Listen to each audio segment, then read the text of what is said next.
this equation in the blender and have them come out orderly, and it just doesn't. It's just a pile of Christopher West emotion. That's it. And you can put in Kimberly Hahn in there too. It would have been if it had, okay. Oh, here. Humanae Vitae was not a prophetic encyclical. It would have been if it had dared to oppose the false neo-Malthusian prophets with the divine words, increase and multiply. Boom. Number one, that's Douay Rheims. Number two, you'll notice Humanae Vitae never uses the term or the words increase and multiply.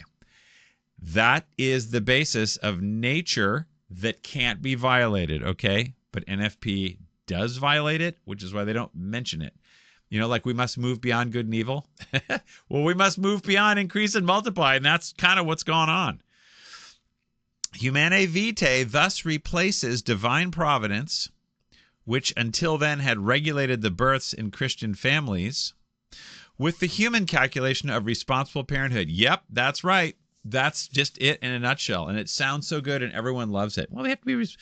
So many babies have not been born that God planned on, that God had tons of money for, tons of providence for, lots of all sorts of stuff that just didn't happen because people are like, any parents out there with a few kids ever felt like they were having a hard time, feeling overwhelmed?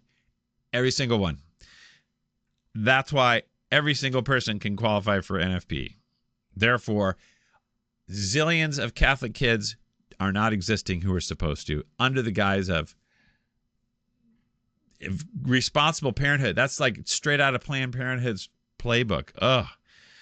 As you know, Humanae Vitae was all built during everyone's concerned about population growth and all this crazy stuff. Okay. They replaced divine providence. Sure did. The magisterium of the church affirms, however, in a dogmatic manner, that contraception needs to be condemned, not only because it's per se an unnatural method, but also because it is in direct opposition to the primary end of marriage, which is procreation.